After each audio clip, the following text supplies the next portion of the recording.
Queensbridge dudes fight each other, I vowed to myself that when my crew and I hit the road, I would have zero tolerance for internal conflict.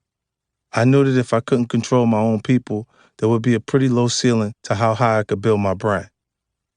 Plus, I understood that there were no minor fights when you're living together on the road. Let's say two guys get into it over a girl. One of them ends up smacking the other in the face. Whoever got touched is going to feel humiliated long after the physical sting subsides. Every time he sees that other guy on the bus, backstage, in the hotel lobby, waiting for a plane, he's going to want to reassert himself. That sort of resentment can boil below the surface until it explodes. And the fallout from a serious enough explosion can take down an entire tour. That's why as soon as G-Unit hit the road, I was very clear on my policy on guys getting into it with each other. I told them we're going to encounter a lot of people who are jealous of our success. If you have some steam you need to let off, fight one of them. I'll have your back no matter what happens.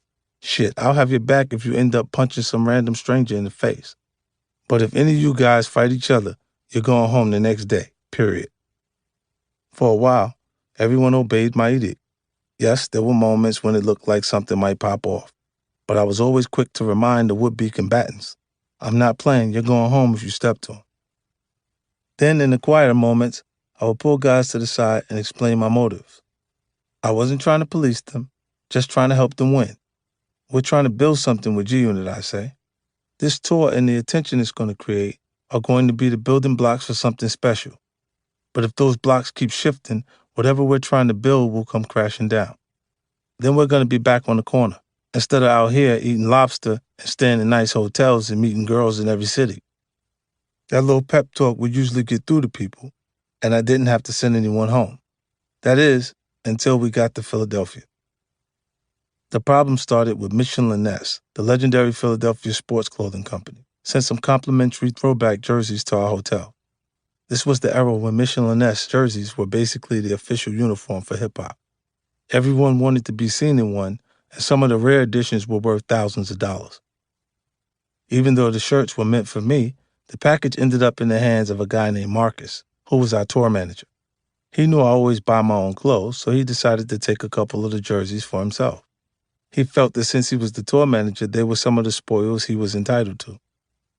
Bangham Smurf didn't see it that way, though. Bangham was someone from Southside that I was considering signing to G-Unit, so I'd taken him on the road to help him get some exposure. Bangham had potential, but he made the mistake of thinking just being on the road meant he already made it. He started drinking his own juice before he proved anything. He didn't have a single, he didn't have any buzz. The girls didn't look at him and say, "Who's the cute one?" To the world, he was just another dude on stage shouting the end of my lines. That experience alone got him so gassed that he thought the rules didn't apply to him. The morning after the Philly show, we were scheduled to get on the bus at 5 a.m. and head to the next city. But instead of my alarm clock, I got an early morning wake-up from the sounds of a fight taking place under my window. I pulled back the shades to see an unexpected sight. Marcus and Bangham rolling around in the street, trading blows over a Michelin Ness jersey. "It's mine," I could hear Bangham shouting. "Nah, that ain't yours," yelled Marcus. "Yours had a piece of gum stuck on the side. This is mine." Apparently, Bangham had decided one of those jerseys was his. And when Marcus wouldn't hand it over, Bangham was just going to take it. Not what I wanted to deal with at the crack of dawn. I went outside and immediately broke them up. Then I asked Bangham what the hell he was thinking. "Nah, Fifth," Bangham started to explain. "He's trying to take my shirt. I had to check him. I wasn't trying to hear it. Man, you know I told everyone, no fights from the store." Then I looked at Marcus and said, pointing to Bangham, "Get this punk a bus ticket. He's going home." It wasn't until that moment that Bangham realized I wasn't playing.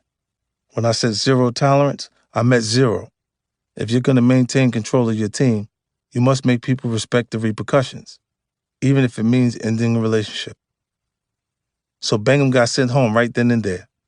He'd have plenty of time to drink his own juice back in Queens.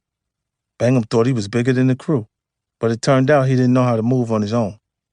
He started working with some other local rappers, and from time to time would try to get me to support them, but nothing really caught my ear. Without my support, no one wanted to give him a break. Instead of being on the road with me, making legal money and seeing the world, he eventually caught a case back in Queens. He asked me to bail him out, but I explained to him that wasn't my job. He eventually got deported back to Trinidad, where he was born. To this day, he blames me, not himself, for his situation. Whenever you find success in life, there will be people who believe some of it belongs to them. Bangham was that sort of person. When you remove them from your life, instead of looking in the mirror, they get angry at you.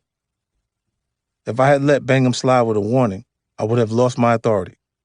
All the other Eagles on the tour, and there were plenty of them, would have started the bubble too. Soon, they wouldn't have been fighting over Michelin-esque jerseys. They would have been beefing over girls, who got the most time on stage or who was getting paid what. That kind of dissension has grounded many tours, before and since, to a premature halt. I wasn't about to let that sort of energy mess up our momentum. Almost 20 years later, I'm still touring the globe. I performed in countless countries, to millions of people. Recently, someone flew me overseas to do a concert for several $1,000,000. Not a bad little check for a flight on a private jet and one day's work. But it was also the kind of check that comes only after you establish yourself as a seasoned, profitable, and reliable touring act. The kind of reputation that I was focused on building all those years ago back in Philly. Those choices don't